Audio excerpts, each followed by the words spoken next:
Halo, selamat berjumpa kembali semuanya. Apa kabar? Ya, kita lanjutkan. Kita akan belajar mengenai interaksi makhluk hidup dengan lingkungan. Ya, jadi ini dipelajari di kelas 7 semester 2 IPA. Ya, jenjang SMP pastinya ya, kelas 7. Baik, langsung saja. Mari kita lanjutkan ya. Kalian pasti sudah tidak sabar toh? Ya. Baik, materi yang akan disampaikan pada kali ini ya dari interaksi lingkungan. Yang pertama lingkungan dan penyusunnya, lingkungan dan komponen penyusunnya. Kemudian yang kedua istilah-istilah dalam ekologi. Kemudian yang ketiga interaksi makhluk hidup di lingkungan. Yang keempat pengaruh perilaku manusia terhadap lingkungan. Nah, seperti itu. Langsung saja kita lanjutkan. Jadi lingkungan dan komponen penyusunnya. Baik, kata lingkungan ini berasal dari uh, kata environment ya. Bahasa Inggrisnya ini environment. Nah, jadi environment. What is the meaning of environment? Apa itu environment? Jadi environment itu the physical, chemical, and biotic condition surrounding an organism. Artinya lingkungan itu segala sesuatu di luar individu. Jadi segala sesuatu di luar individu, surrounding an organism, yang merupakan sistem kompleks sehingga dapat mempengaruhi satu sama lain.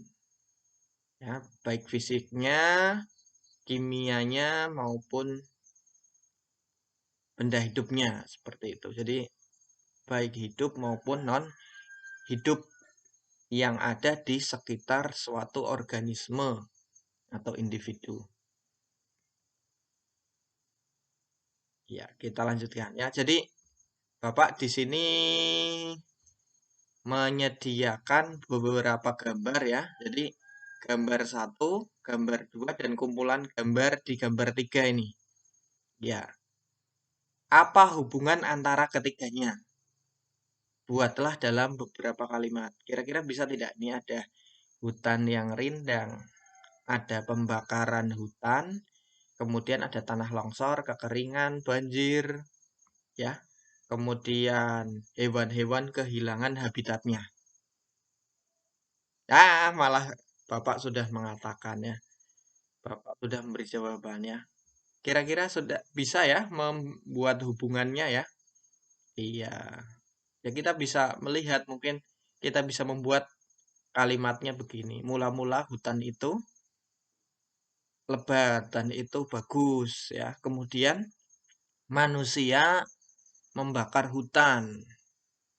Nah, maka hutannya berkurang. Karena hutannya berkurang, apa yang terjadi? Akibatnya ya longsor ya, longsor karena tidak ada apa yang menahan air, laju menahan air turun ya, nggak bisa longsor. Banjir juga tidak ada yang menyimpan ya akar-akar di sini akar-akar tanaman di hutan, pohon-pohonan di hutan ini bisa untuk menyimpan air,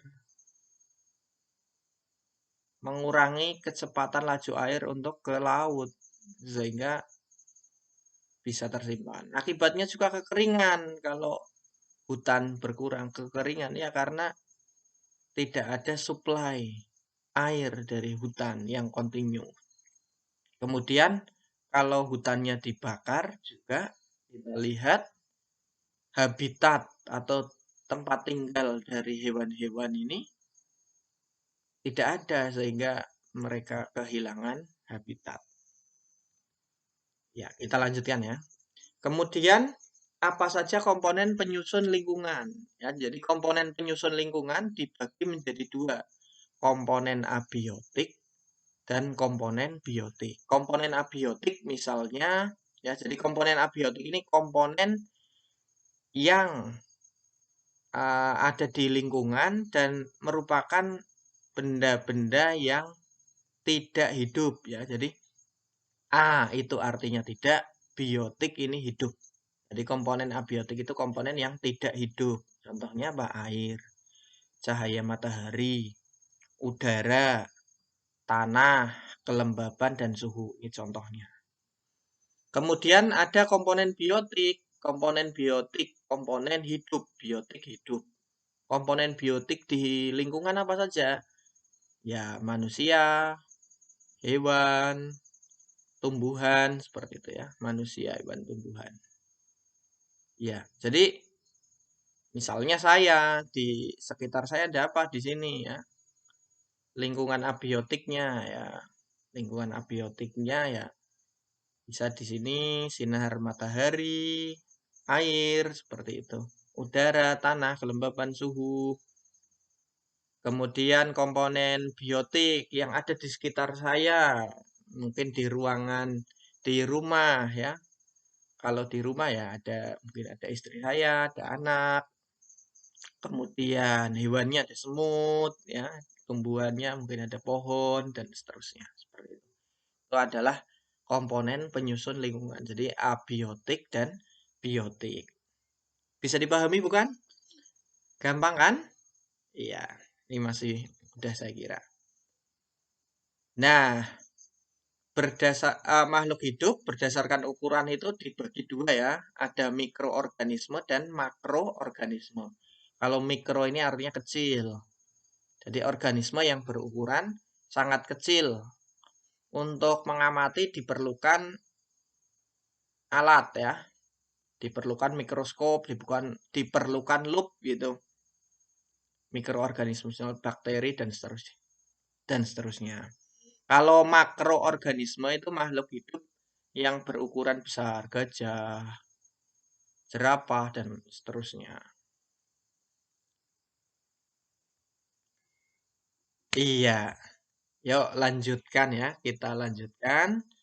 Kemudian berdasarkan peran dan fungsinya, makhluk hidup dibedakan menjadi 3. Jadi berdasarkan peran dan fungsinya, makhluk hidup dibedakan menjadi 3 ya, teman-teman ya. Jadi ada produsen atau penghasil, konsumen, pemakai, dan dekomposer atau pengurai. Nah, produsen itu apa? Contohnya tumbuhan hijau, pohon mangga, pohon jambu, pohon jeruk, dan seterusnya. Itu menghasilkan ya, menghasilkan. Awalnya nggak ada apa-apa, ya pohon mangga nggak ada apa-apanya.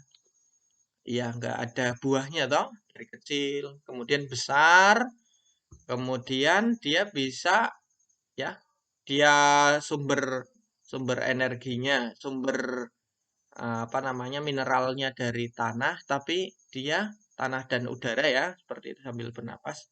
Tapi dia bisa menghasilkan mangga, ini produsen.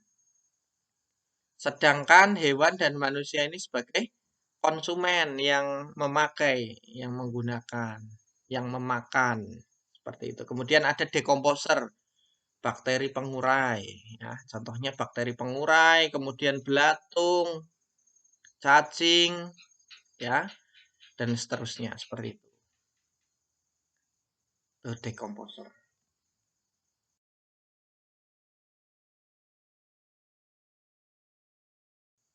Iya, baik.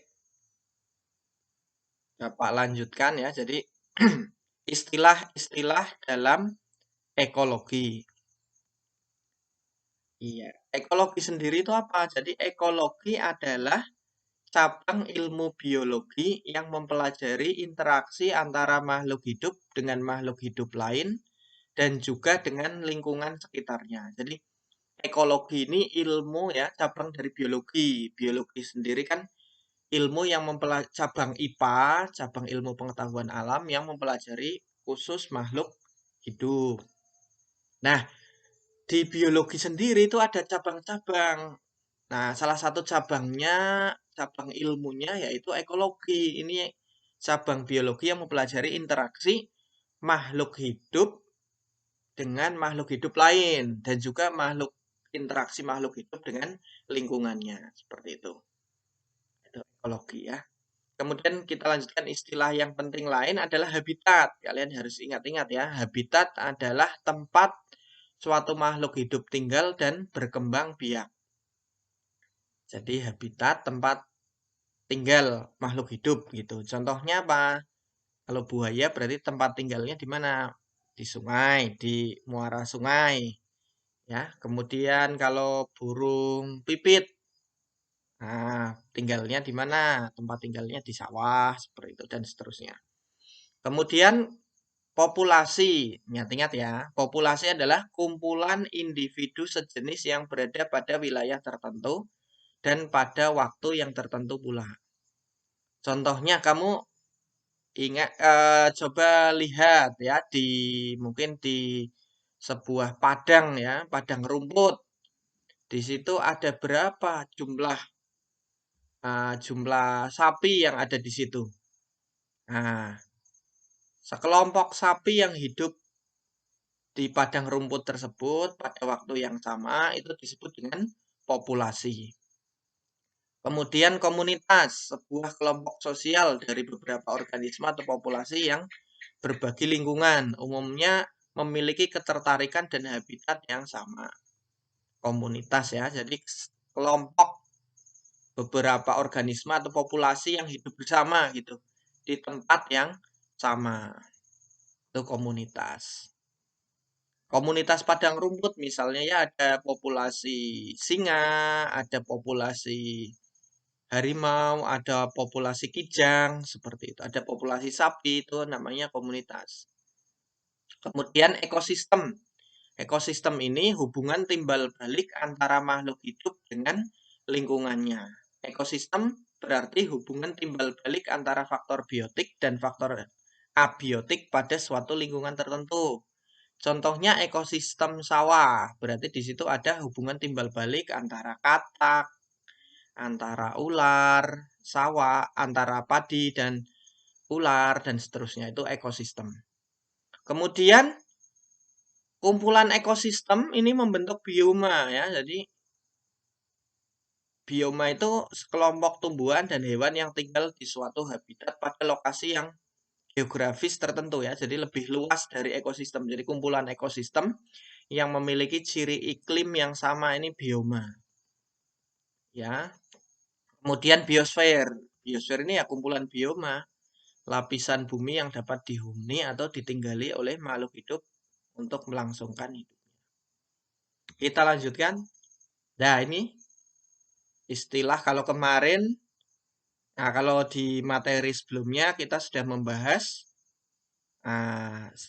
organisasi kehidupan makhluk hidup mulai dari molekul, sel, jaringan, organ, sistem organ, dan organisme. Nah, diperluas lagi. Jadi, organisme yang sejenis berkumpul membentuk populasi. Populasi-populasi yang hidup di suatu tempat pada waktu yang sama membentuk komunitas. Interaksi antara komunitas, populasi, organisme dengan lingkungannya di suatu tempat disebut dengan ekosistem. Ekosistem-ekosistem yang memiliki iklim yang sama disebut dengan bioma.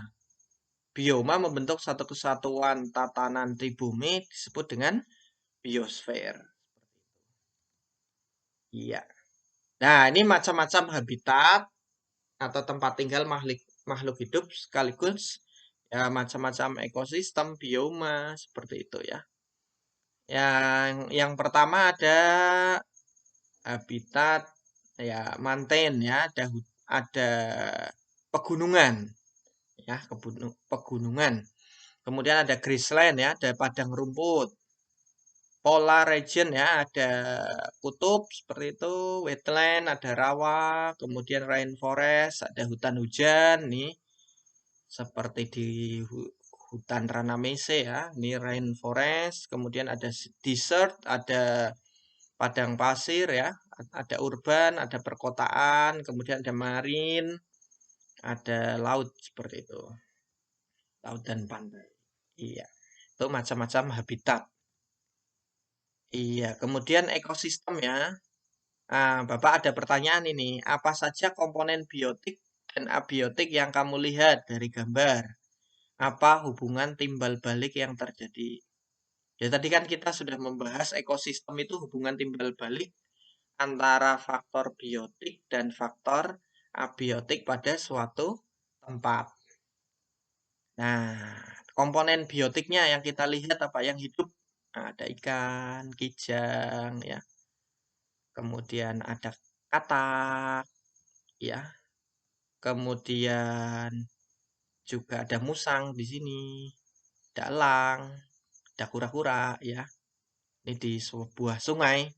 Kemudian abiotiknya, Pak. Oh ya, biotiknya juga ada tumbuhan paku di sini ya. Ada teratai, ini masih biotik ya. Kemudian abiotiknya apa ya? Contohnya air, udara, sinar matahari, seperti itu. Kelembaban dan seterusnya. Hubungan apa yang terjadi antara faktor biotik dengan biotik misalnya? Ya, misalnya hubungan saling makan dan dimakan. Ini hubungan biotiknya. Ya, hubungan biotik dengan abiotik, contohnya ya kijang memerlukan air, tumbuhan memerlukan cahaya dari sinar matahari, dan seterusnya. Ya, bisa dipahami bukan hubungan timbal baliknya? Kita lanjutkan. Sekarang interaksi antar komponen lingkungan. Jadi, interaksi antar komponen lingkungan merupakan hubungan antara dua komponen lingkungan yang bisa saja saling menguntungkan, merugikan, atau tidak keduanya. Interaksi dapat terjadi antara komponen hidup, biotik, dengan komponen biotik tadi ya, biotik dengan biotik bisa, atau biotik dengan abiotik, antara hidup dengan yang mati. Ya. Macam-macam bentuk interaksi makhluk hidup. Ada simbiosis, kompetisi, predasi, antibiosis, netralisme. Wah, banyak sekali ini ya. Siap untuk lanjut? Ya, kita lanjutkan ya. Yang pertama kita bahas apa itu simbiosis. Jadi, simbiosis merupakan interaksi antar organisme yang hidup berdampingan. Yang hidup berdampingan ya. Ya, pasti tempat tinggalnya itu tidak begitu jauh. Ya, istilahnya tempat hidupnya sama di suatu tempat yang sama, ya. Terdapat beberapa bentuk simbiosis. Ada simbiosis mutualisme, komensalisme, amensalisme, parasitisme. Di sini Bapak membahas 3 ya, mutualisme, komensalisme, dan parasitisme. Kita lanjutkan.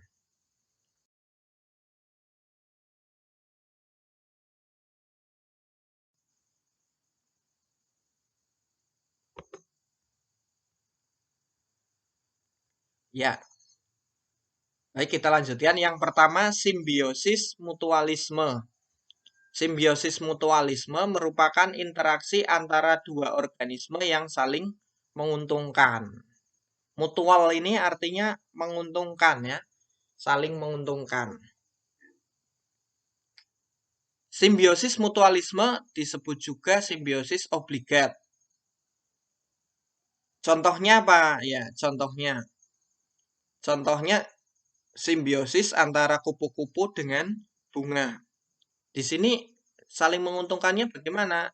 Ya jelas, kupu-kupu mendapatkan untung, dia mendapatkan madu, mendapatkan nektar. Sedangkan bunga untung karena dia dibantu penyerbukannya. Jadi ketika kaki-kaki dari kupu-kupu ini terbang, kemudian mengenai mengenai benang sari ya, mengenai serbuk sari seperti itu. Serbuk sari itu akan menempel di kakinya kupu-kupu, kemudian akan dia terbang lagi menuju putik. Nah, maka akan terbantu penyerbukannya. Contoh yang lain lagi, kerbau dengan burung jalak. Kalian bisa sendiri kan keuntungannya apa nih? Masing-masing untungnya apa? Kalian tahu kan? Iya, tepat sekali ya. Jadi kalau kerbau ini untung apa ya? Dia tidak gatal lagi, hilang kutunya. Kalau burung jalak memperoleh makanan, berarti dia memperoleh kutu makanannya. Kemudian anemon dengan ikan badut nih, ikan badut anemon. Apa keuntungannya? Ya, anemon mendapatkan makanan nih dari kotoran dari ikan badut memperoleh makanan ya dari kotoran-kotoran anemon. Ya. Sedangkan anemon ini dia untungnya apa ya? Lingkungannya menjadi bersih ya karena kotorannya dimakan oleh ikan badut. Kemudian bakteri Rhizobium dengan akar kacang-kacangan ini. Apa keuntungannya? Masing-masing ya. Tanaman kacang-kacangan ini mendapatkan nitrogen yang diuraikan oleh bakteri Rhizobium. Sedangkan bakteri Rhizobium ini ya untung karena dia memperoleh tempat hidup. Kita lanjutkan yang kedua, simbiosis komensalisme. Apa ini? Yaitu interaksi antara organisme yang menguntungkan salah satu pihak, tetapi tidak merugikan pihak lainnya. Contohnya ini misalnya simbiosis antara katak dengan pohon ya. Katak untung dia memperoleh tempat tinggal, tapi pohon ya tidak dirugikan, tidak untung juga. Nah, seperti itu. Kalau katak nggak ada pun nggak masalah. Iya, jadi katak untung, pohon tidak dirugikan. Kemudian simbiosis antara ikan hiu dan ikan remora. Jadi ikan remora ini mendapatkan untung dari kotoran-kotoran ikan hiu seperti itu ya. Nah, sedangkan ikan hiu tidak merasa dirugikan dia. Ya, tidak merasa dirugikan. Karena dia hanya memakan kotoran-kotoran dari ikan hiu. Sedangkan kalaupun tidak ada ikan remora juga tidak masalah bagi ikan hiu. Jadi satu untung ikan remora di sini yang untung, ikan hiu tidak dirugikan. Kemudian juga ada anggrek dengan pohon. Anggrek memperoleh tempat tinggal, pohon ya tidak dirugikan juga. Ya, dia hanya memperoleh tempat tinggal saja ya, anggreknya ya. Kita lanjutkan. Kemudian ada simbiosis parasitisme.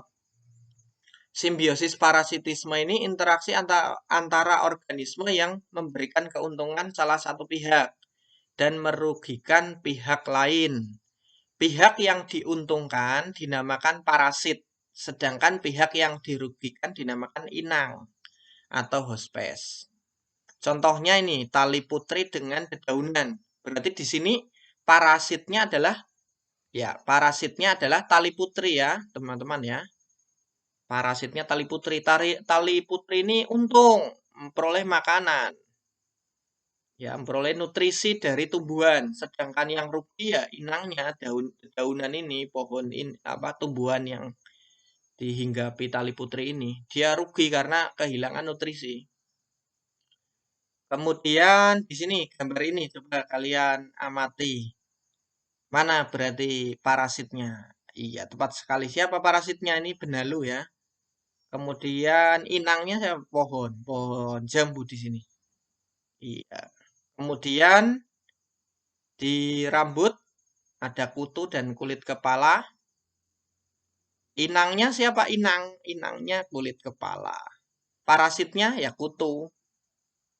Kalian bisa mengamati itu mana yang untung dan mana yang dirugikan. Yang untung itu, yang merugikan atau yang untung itu adalah parasit ya, sedangkan yang dirugikan itu namanya inang atau hospes. Ya. Kemudian bentuk interaksi selain simbiosis tadi, yang kedua adalah kompetisi atau persaingan. Persaingan atau kompetisi merupakan bentuk interaksi antara organisme yang dapat merugikan kedua belah pihak. Bisa merugikan kedua belah pihak ya. Kompetisi terjadi pada individu yang berada pada satu komunitas atau habitat. Kompetisi terjadi dalam hal perebutan sumber makanan, habitat maupun pasangan. Ya, ini kompetisi ya. Contohnya ini ada pertarungan antara harimau dan singa. Ini berkompetisi apa dalam hal misalnya ya buruannya ini berkompetisi dalam sumber makanan. Kemudian ada sapi-sapi yang sangat banyak. Ini ya sumber makanannya sama kan rumput seperti itu. Kemudian mungkin habitatnya tempat tinggalnya dan juga pasangan ini juga berkompetisi. Kemudian yang selanjutnya bentuk interaksi makhluk hidup atau makhluk hidup dengan lingkungannya ini contohnya adalah predasi yang ketiga. Apa itu predasi? Itu bentuk interaksi antara organisme yang salah satunya berperan sebagai pemangsa atau predator dan yang lainnya sebagai mangsa atau prey. Nah, ini contohnya predasi. Ada citah dengan impala ya. Iya. Citah di sini berarti sebagai predator, impala sebagai prey atau mangsa. Jadi pemangsa dengan mangsanya ini disebut dengan hubungan predasi.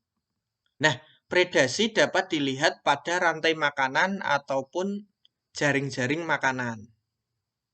Ya, yaitu peristiwa makan dan dimakan antara konsumen satu, konsumen dua ya, produsen, konsumen satu, konsumen dua, nanti akan kita bahas. Ya. Nah, jadi di predasi tadi ada istilah rantai makanan. Apa itu rantai makanan? Rantai makanan adalah peristiwa makan dan dimakan antara makhluk hidup dengan urutan tertentu. Nah, tiap tingkat dari rantai makanan dalam suatu ekosistem disebut dengan tingkat trofik. Ya, tingkat trofik. Pada tingkat trofik pertama, organisme yang mampu menghasilkan zat makanan sendiri, yaitu tumbuhan hijau atau organisme autotrof, ya dengan kata lain disebut dengan produsen. Tingkat trofik pertama produsen. Kemudian tingkat trofik yang kedua ya berarti konsumen, mulai konsumen tingkat 1 gitu ya. Kemudian pemakan konsumen tingkat 1 berarti konsumen tingkat 2. Seperti itu dan seterusnya. Konsumen yang paling tertinggi itu disebut konsumen puncak. Kemudian konsumen puncak nanti mati akan diuraikan oleh dekomposer ya.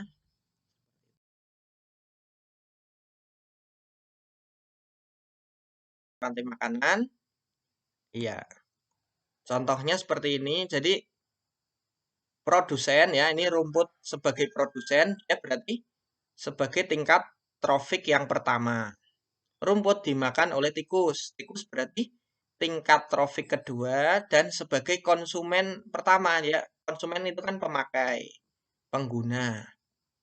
Jadi konsumen tingkat 1 karena dia yang pertama kali memakan produsen. Kemudian tikus dimakan oleh ular. Ular berarti tingkat trofik ketiga di sini ya, di kasus ini ular sebagai tingkat trofik ketiga, kemudian sebagai konsumen yang kedua. Kemudian di sini ular dimakan oleh burung elang. Elang di sini sebagai konsumen ketiga dan tingkat trofik yang keempat tadi. Nah, di sini sudah tidak ada pemangsa lagi, pemangsa elang. Ya, maka elang ini berarti berperilaku sebagai konsumen puncak. Konsumen puncak ya, pemuncak.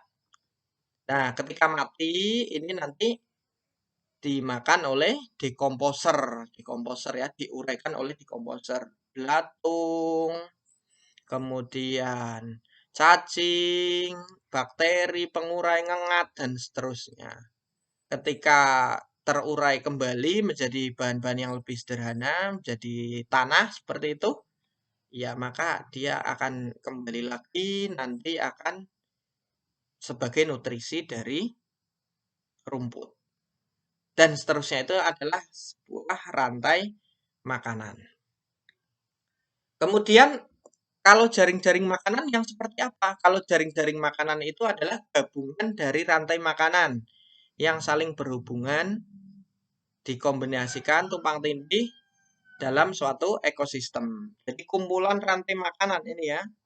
Nah, ini jadi cabangnya banyak. Ini jadi tumbuhan tidak hanya dimakan tikus tadi, makan kelinci juga, ada burung pemakan biji-bijian, ada belalang. Nah, ini dengan siklus-siklus tertentu. Kemudian konsumen puncaknya ada rubah, elang, seperti itu. Nah, jadi seperti itu ya. Jadi jaring-jaring makanan ini lebih kompleks ya. Jadi kumpulan dari rantai makanan. Iya, kemudian ada istilah juga piramida makanan. Piramida makanan itu apa? Piramida makanan adalah suatu piramida yang menggambarkan perbandingan komposisi jumlah biomasa dan energi dari produsen sampai konsumen puncak dalam suatu ekosistem. Ya, jadi ini ya.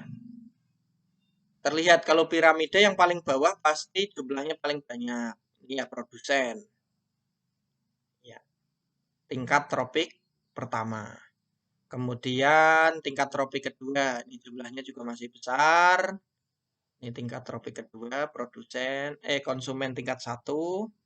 Kemudian dilanjutkan sampai atas. Ini menggambarkan perbandingan komposisi jumlah biomasa ya dan energi dari produsen sampai konsumen puncak. Itu piramida makanan.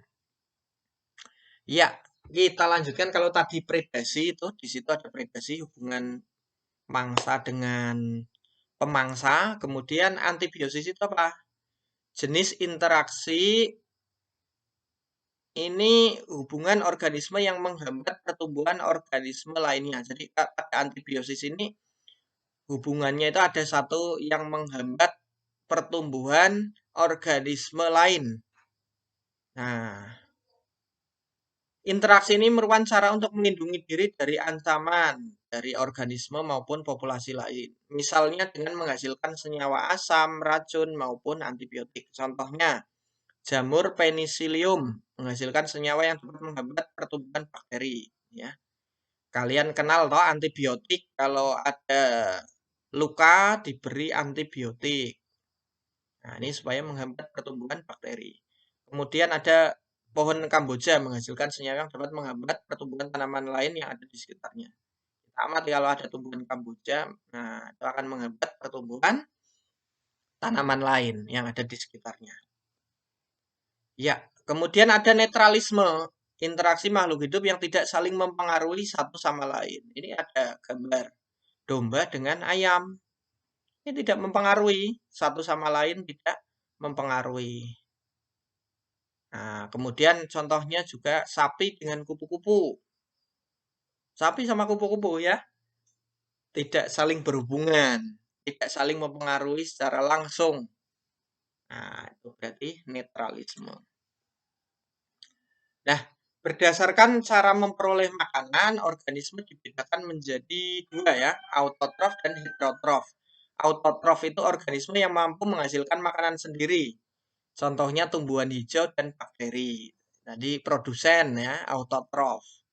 Kemudian heterotrof itu organisme yang tidak mampu menghasilkan makanan sendiri. Ya, digolongkan menjadi 3, herbivora, pemakan tumbuhan, kambing, sapi, kelinci, dan lain sebagainya. Kemudian karnivora yang memakan daging, jenis makanan daging, harimau, kucing, dan seterusnya. Kemudian omnivora, hewan pemakan segala. Ya, contohnya babi, seperti itu. Nah, kemudian ini kita membahas pengaruh perilaku manusia terhadap lingkungan. Ya, kalian lihat gambarnya di sini. Nah, jadi ternyata ya manusia kan berinteraksi dengan lingkungannya. Perilaku manusia ini mempengaruhi lingkungan ya. Ini di sini contoh perilaku buruk, perilaku manusia yang mempengaruhi lingkungan. Ya, pada gambar ini contohnya. Apa interaksi yang terjadi? Ya, kita lihat. Jadi manusia ini membuang manusia, misalnya di perkotaan gitu ya, buang sampah sembarangan di sungai. Maka yang akan terjadi apa? Ini bisa menyebabkan banjir ya. Di pintu air ini kita dibuktikan di pintu air ini banyak sampah yang menyangkut ini. Nah, ini adalah pemicu dari kerusakan lingkungan. Ya, kemudian pembakaran hutan yang sudah kita bahas di depan tadi. Kemudian juga ada industrialisasi ya. Nah, ini. Kemudian ini pembuangan sampah tidak pada tempatnya, tidak diolah, seperti itu ini mempengaruhi lingkungan. Oke, itu saja. Kalian bisa bereksplorasi ya. Pertama di sini pengaruh perilaku manusia terhadap lingkungan. Kalian bisa lebih jauh mendalaminya. Ya, kemudian ya pastinya ada juga perilaku yang baik, perilaku manusia yang bisa meningkatkan kelestarian lingkungan, misalnya reboisasi ya, penanaman hutan bakau, seperti itu dan seterusnya. Baik, itu saja yang Bapak bisa sampaikan. Terima kasih, matur nuwun. Terima kasih, matur suksma ini bahasa daerahnya. Terima kasih.